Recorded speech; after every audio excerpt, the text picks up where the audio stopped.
Buon pomeriggio e ben ritrovati con l'informazione flash di New Sicilia.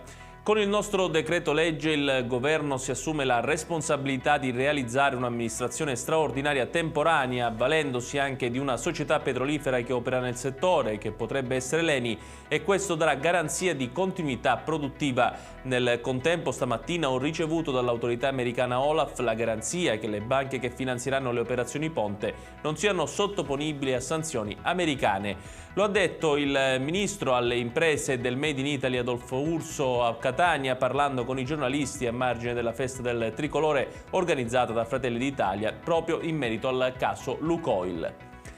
Una barca carica di migranti si è ribaltata nelle acque al largo di Lampedusa. Sono 3 i dispersi, 40 gli stranieri che sono stati tratti in salvo e portati all'hotspot di Contrada Imbriacola. Uno è stato già trasferito in elisoccorso all'ospedale di Agrigento. L'imbarcazione si è ribaltata quando si è avvicinato il mezzo di soccorso. Pare infatti che molti dei migranti, per salvarsi, si siano spostati tutti su un lato.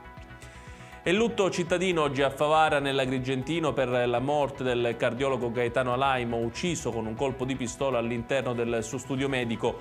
La decisione è stata presa dal sindaco di Favara in occasione dei funerali della vittima. In mattinata è stata eseguita l'autopsia sul cadavere del cardiologo nell'ospedale San Giovanni di Dio di Agrigento. Ieri il giudice per le indagini preliminari ha convalidato l'arresto del bidello 47enne Adriano Vetro, disponendone la custodia cautelare in carcere.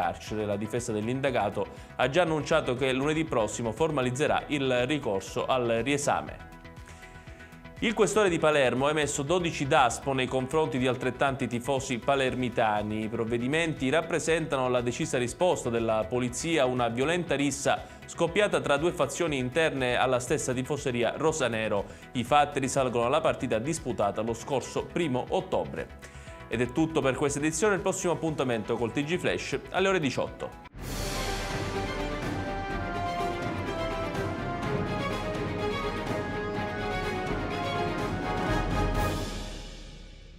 Procar, centro assistenza autorizzato BMW e Mini, adesso anche BMW Motorrad, via George Marshall 7, Mister Bianco, Catania.